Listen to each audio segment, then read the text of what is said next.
Un accueil chaleureux réservé au chef de l'État fort Essozumna Nyasingbe et sa suite par la population de Blita le mardi 21 mars. C'était lors de la cérémonie de lancement officiel de la troisième phase d'extension de la centrale solaire photovoltaïque dans la préfecture. Inaugurée en juin 2021, cette centrale solaire d'une puissance de 50 MW sera renforcée de 20 MW. L'installation photovoltaïque passera à 70 MW de puissance et se fera doter d'un système de stockage de batterie de 4 MW, garantissant ainsi à la ville de Blita une autonomie en termes d'électricité. Cette centrale, qui est installée sur une surface de 92 hectares, a permis d'atteindre une production annuelle de près de 83 000 MWh en 2022, là où les prévisions annonçaient 82 000 MWh. Et l'énergie qui a été produite a permis jusqu'ici de fournir de l'électricité à plus de 158 000 foyers dans la région de Blita et bien au-delà grâce à la connexion de la centrale au réseau de transport d'électricité. Et pour la réalisation de cette connexion, un poste électrique de transformation doté de 2 transformateurs d'une puissance totale de 34 MVA et une ligne de transport de 700 mètres ont été construits. Ce projet s'inscrit dans le cadre de la stratégie nationale de promotion des énergies renouvelables qui vise 100% d'autonomisation en électricité d'ici à 2030. Le ministre chargé de l'Environnement a, dans son allocution, salué l'engagement du chef de l'État à travers ce projet qui contribue énormément à la réduction d'émissions de gaz à effet de serre. L'acte que vous posez en privilégiant les énergies renouvelables est la preuve de votre engagement à promouvoir un développement respectueux de l'environnement en minimisant les émissions de gaz à effet de serre qui occasionnent les crises majeures telles que les crises alimentaires, le réchauffement de la planète et les inondations que vivent nos pays ces dernières années sans exception aucune. L'extension de la centrale solaire de Blita permettra d'augmenter l'alimentation des foyers en énergie électrique, soit 222 000 ménages. Déjà, avec l'exploitation de 50 MW, les impacts positifs sont énormes. Entre autres, la création de beaucoup d'emplois directs et indirects, des activités génératrices de revenus, la construction d'infrastructures dans les domaines scolaires, de la santé et j'en passe. Ces vaillantes populations, par ma voix, vous expriment leur remerciement et profonde gratitude pour votre leadership, la qualité de votre gouvernance, votre constante sollicitude et votre souci permanent de leur assurer de meilleures conditions. Ce projet de construction de la centrale solaire photovoltaïque, rappelons-le, bénéficie de l'appui financier des Émirats arabes unis. Les travaux de son expansion sont évalués à 25 millions de dollars.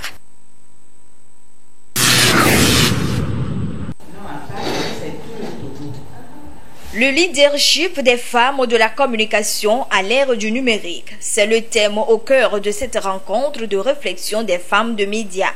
Une journée d'échange et de partage d'expériences qui s'inscrit dans le cadre de la célébration de la Journée internationale des droits des femmes. Cette initiative est à mettre à l'actif de l'Association des professionnels africaines de la communication APAC Togo, appuyée par son partenaire, l'ONG Cercle d'aide femmes enfants Café. L'objectif, c'est de fédérer toutes les femmes de la communication, des médias, que ce soit du public ou du privé, et les sensibiliser par rapport au thème choisi, thème que nous voudrions plus proche du thème international qui est pour un monde digital, inclusif, innovation et technologie pour l'égalité des sexes. Nous nous sommes dit que ce serait bien qu'on entretienne les femmes à s'engager davantage, à se former, à s'intéresser aux technologies de l'information et de la communication et s'affirmer davantage par rapport à leur travail, au professionnalisme et intégrer des postes de responsabilité. Deux communications ont meublé cette journée de réflexion. Les débats ont tourné autour de la place de la femme dans les médias et sa représentativité à des postes de responsabilité. La participation n'a pas été des moindres et les communications sont à notre niveau et tout le monde peut comprendre ce qu'on dit et ce qu'on veut et savoir choisir par rapport à ses compétences et comprendre que le monde évolue et que nous devons aussi évoluer. La PAC Togo regroupe les femmes de médias publics et privés. Elle œuvre depuis plus de 34 ans pour l'amélioration des conditions de ses membres.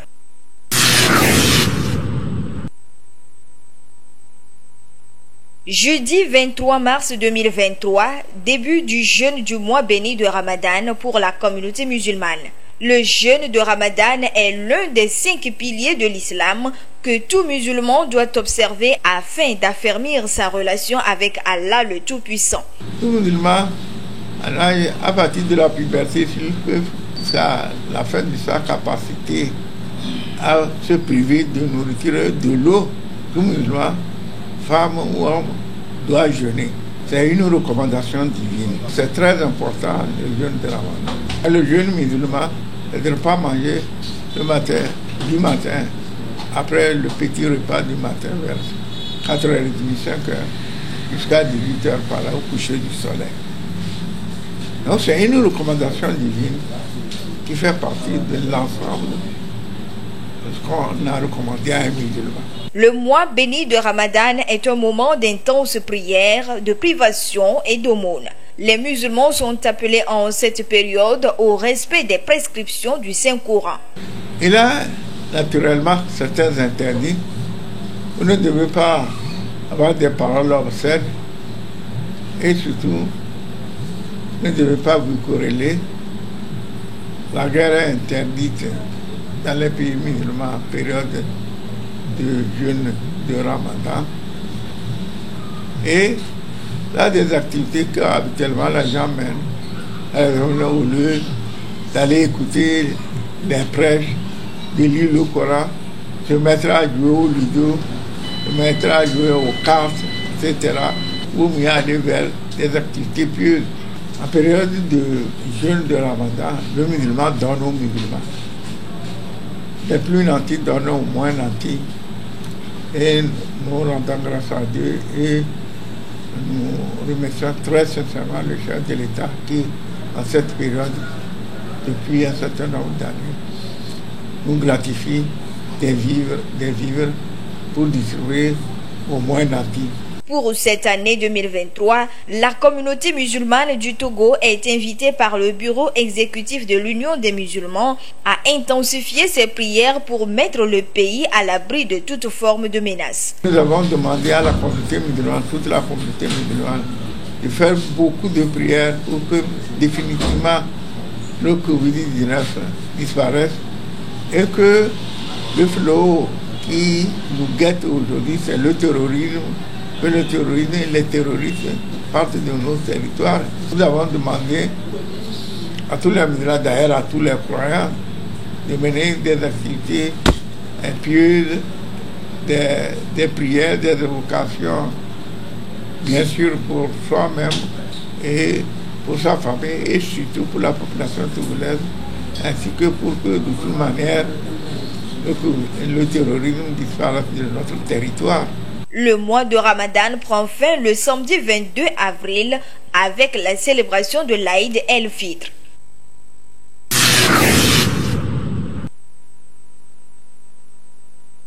On a eu à faire le stage et ce stage nous a permis d'apprendre beaucoup de choses dans le domaine professionnel. Bon, ça nous a permis aussi de connaître aussi le domaine professionnel, parce qu'il n'y a pas que l'école. On apprend des choses, mais on a eu à toucher du doigt tout ce qu'on apprenait à l'école et même à comprendre mieux les choses. J'ai eu à effectuer le stage, j'ai beaucoup appris grâce à ce stage. Quand je suis revenue pour cette année, les cours, ça passe en même temps à l'étape de la pratique. Voilà quelques avantages du stage en entreprise énumérés ici par les étudiants. Le stage en entreprise permet de passer de la théorie à la pratique. Certains responsables d'écoles et centres de formation misent sur le stage pour préparer les jeunes dans leur vie professionnelle.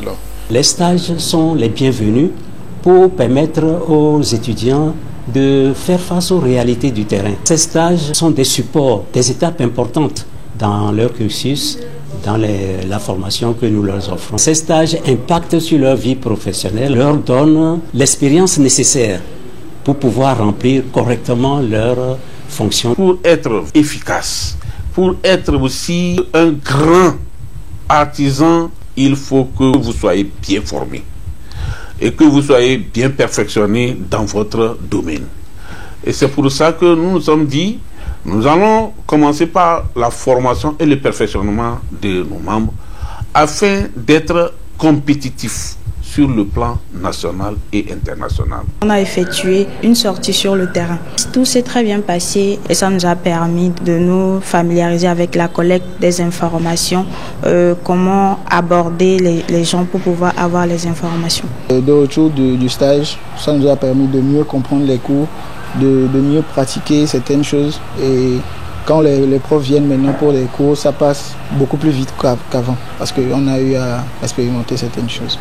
Le choix de la structure d'accueil au cours du stage devra dépendre de la spécialisation de l'apprenant. C'est compte tenu de la spécialisation retenue par l'étudiant lui-même que nous choisissons les médias qui doivent servir de cadre à ce stage-là pour nos étudiants. Nos étudiants, déjà à la sortie, sont opérationnels. Vous les voyez, ils sont un peu partout. Tout est en marche. Tous les signaux sont ouverts pour que nos artisanes et artisans puissent profiter largement de cette formation et ce perfectionnement. Pour retirer meilleur profit, les stagiaires doivent adopter un certain nombre de comportements. C'est de suivre régulièrement ces stages, d'être assidus, d'être humble, de s'appliquer et de savoir qu'ils sont en train de préparer leur avenir à travers ces stages. Ces étudiants puissent avoir un encadrement propice qui leur permette d'effectuer tous travaux. L'encadrement efficace de ces étudiants, plus la pratique régulière de ces exercices sur le terrain. Lorsque vous voulez produire, le monde évolue et tout évolue. Et nous devons être à la page pour que nos produits soient compétitifs sur le marché national et international. Un élément, il faut respecter un certain nombre de critères. Vu l'importance du stage en entreprise, le ministre de l'Enseignement technique de la formation professionnelle a exhorté les promoteurs d'écoles et centres d'apprentissage à offrir des opportunités aux étudiants.